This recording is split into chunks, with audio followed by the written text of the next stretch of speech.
Hello mga Oragon, mga beshi, mga bay. Ayan o, nagluto ako ng baka, karne ng baka. Di ko alam kung anong tawag sa recipe ito. Tawagin na lang nating beef pacham. Ayun. Alam niyo ba yung beef pacham? Pacham bang luto sa beef? Pero masarap siya. Ayan o. Ito yung niluto ko. So, tingnan nyo na lang yung mga ingredients na gagamitin ko at yung proseso ng pagluluto. Tingnan nyo. Masarap siya eh. Pwede nyo gayahin. Okay? So, ito bali guys yung karne ng baka. Ayun, linis na yan. Hiniwa ko ng maliliit. At ito yung ating patatas at bell pepper. Ayan. Ito yung ating paminta. At bawang. At sibuyas. At luya. Ayan. At syempre, ito yung ating soy sauce o toyo. At ito yung baked beans, ayan. At syempre gagamit tayong mantika, panggisa yan eh. So, ayan, umpisa natin magpainit ng kasirola. So, ito na yung ating kasirola, ayan. Ayan, mainit na yan. Lagyan lang natin ng mantika, ayan na yung mantika. Ayun. So, antayin lang natin uminit at ilalagay na natin yung bawang. So, ayan, yung bawang ilagay natin. Habang kumukulo-kulo sa mantika, isusunod natin yung yung sibuyas. Nasaan na yung sibuyas? Sige, lagay ang sibuyas. Ayan, lagay na natin yung sibuyas na yan. Sabay na natin sa pag-isa. Ayan, nag-brown-brown na yung ating garlic o yung bawang. Ayan. O, syempre, ilalagay na natin yung luya. Ayan yung luya. Sama na yan sa pag-gisa. Ngayon. Ngayon, pagka medyo sa tingin nyo ay luto na rin yung sibuyas, ilalagay na natin yung beef. Isusunod natin yung beef. Ayan, yung karne ng baka. O, hiniwa ko lang ng maliliit at medyo pahaba.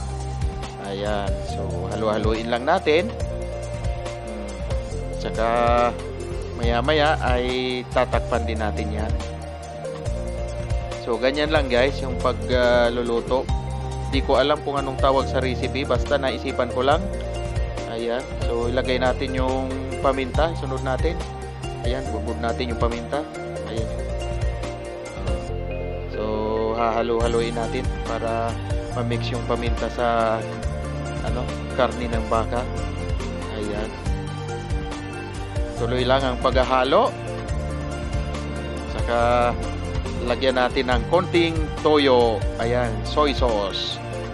So, lagay lang natin yung toyo. Konti lang. Huwag natin kadamihan. At syempre, nalagyan na natin ng toyo. Lagyan din natin ng tubig. Ayan. Para palambutin yung karne ng baka.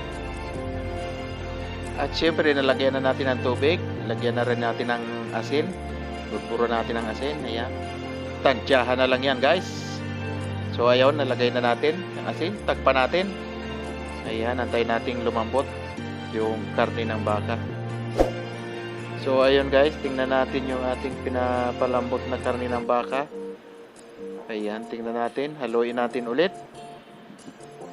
Pagka malambot na, ilalagay na natin yung beans. Ayan, ito na yung beans. So, ilagay natin yung beans. Ayan, no? Nailagay na natin. Ayan yung baked beans. Di ko alam kung anong tawag dito sa recipe ito. Basta naisipan ko lang.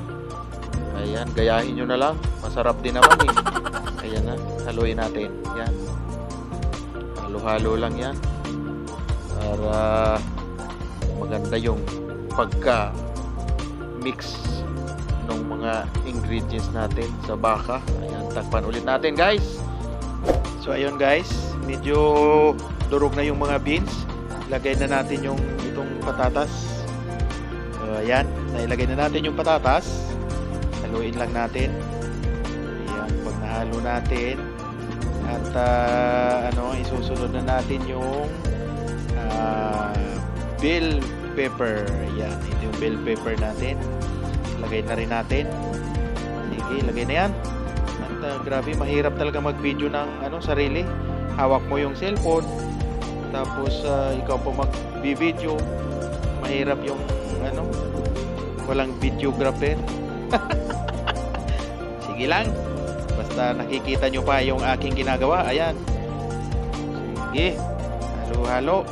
Ito na guys, luto na ang ating beef pacham. Ito na yung ating pinaghirapang lutuin.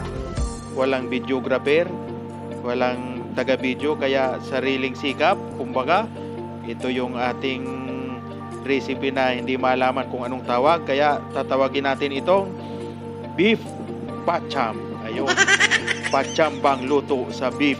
Ayan, masarap naman eh. Subukan nyo, pwede naman eh. Pang sarili lang naman tong ulam, hindi naman tong pangbenta. So, ito na. Salamat guys!